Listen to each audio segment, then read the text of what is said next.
بسم اللہ الرحمن الرحیم۔ السلام علیکم معزز صارفین، امید ہے آپ سب لوگ خیریت سے ہوں گے۔ سچے اسلامی واقعات میں خوش آمدید۔ قصہ الانبیاء کرام۔ حضرت آدم علیہ السلام جس جنت میں تھے وہ کہاں تھی؟ Part number 4۔ جیسا کہ ایک اور مقام پر اللہ نے ارشاد فرمایا، سورۃ طٰہٰ آیت نمبر 120، ترجمہ: کیا میں تمہاری رہنمائی ایسے درخت کے متعلق کروں کہ جس کا پھل کھانے سے ہمیشہ کی نعمتیں اور لازوال بادشاہی تمہیں حاصل ہوگی؟ لیکن شیطان کی طرف سے یہ جھوٹ اور فریب تھا، اور حقیقت سے اس کا کوئی تعلق نہیں تھا۔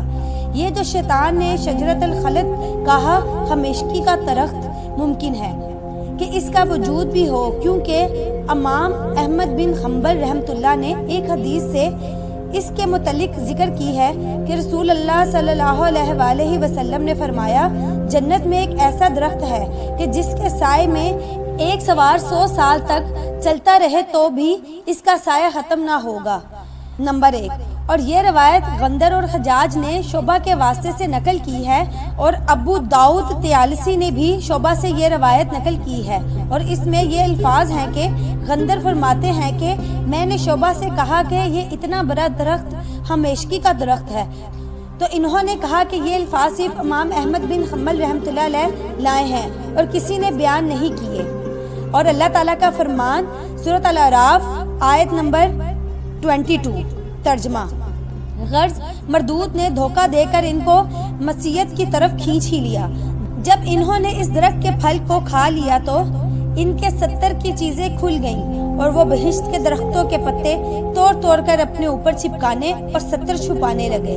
اسی طرح دوسرے مقام پر اللہ تعالیٰ نے فرمایا، سورۃ طٰہٰ آیت نمبر 121، ترجمہ: تو دونوں نے اس درخت کا پھل کھا لیا تو ان پر ان کی شرمگاہیں ظاہر ہو گئی، اور وہ اپنے بدنوں پر بہشت کے پتے چپکانے لگے۔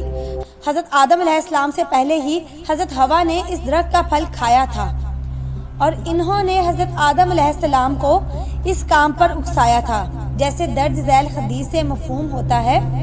اگر بنو اسرائیل نہ ہوتے تو گوشت کبھی خراب اور بدبودار نہ ہوتا، اور اگر ہوا نہ ہوتی تو کوئی عورت اپنے خامند کی خیانت نہ کرتی۔ جامعہ الصغیر للسیوطی، حدیث نمبر 7561۔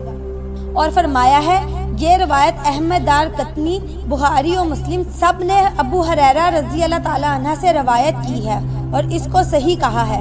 اور کتاب توریت جو اس وقت اہل کتاب کے ہاتھ میں موجود ہے، اس میں ہے کہ سب سے پہلے حضرت حوا علیہ السلام کو ایک سانپ جو نہایت خوبصورت شکل میں تھا اور بہت بڑی جسامت والا تھا، اس نے رہنمائی کی تھی اس درخت کے پھل کھانے کی، اور اس کے کہنے پر حضرت حوا علیہ السلام نے اس درخت کا پھل کھایا تھا اور حضرت آدم علیہ السلام کو کھلایا تھا۔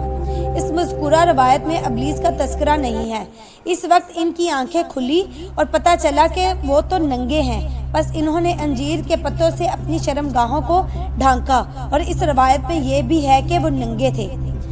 بخاری اور مسلم اور ترمذی شریف اور دارقطنی احمد بن حنبل۔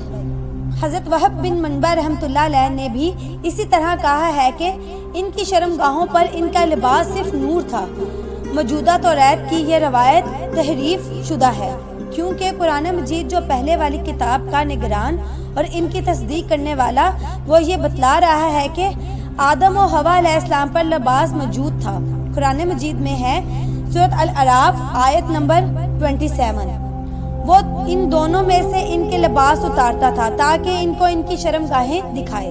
قرآن مجید کے ان الفاظ سے توریت کی مذکورہ بات کا رد ہوتا ہے، واللہ اعلم۔ حضرت ابی بن کعب نے رسول اللہ صلی اللہ علیہ وآلہ وسلم سے بیان کیا کہ آپ صلی اللہ علیہ وآلہ وسلم نے فرمایا، اللہ تعالیٰ نے آدم علیہ السلام کو پیدا کیا، وہ لمبے قد والے تھے، گھنے بالوں والے تھے، گویا کہ وہ کھجور کا لمبا درخت ہے۔ جب انہوں نے ممنوع درخت کا پھل کھا لیا تو ان کا لباس ان سے اتر گیا۔ سب سے پہلے ان کی شرمگاہ ان کے لیے ظاہر ہوئی۔ جب ان کی نظر اپنی شرمگاہ پر پڑی تو وہ جنت میں بھاگنے لگے۔ ایک درخت نے ان کو پکڑ کر کھینچ لیا۔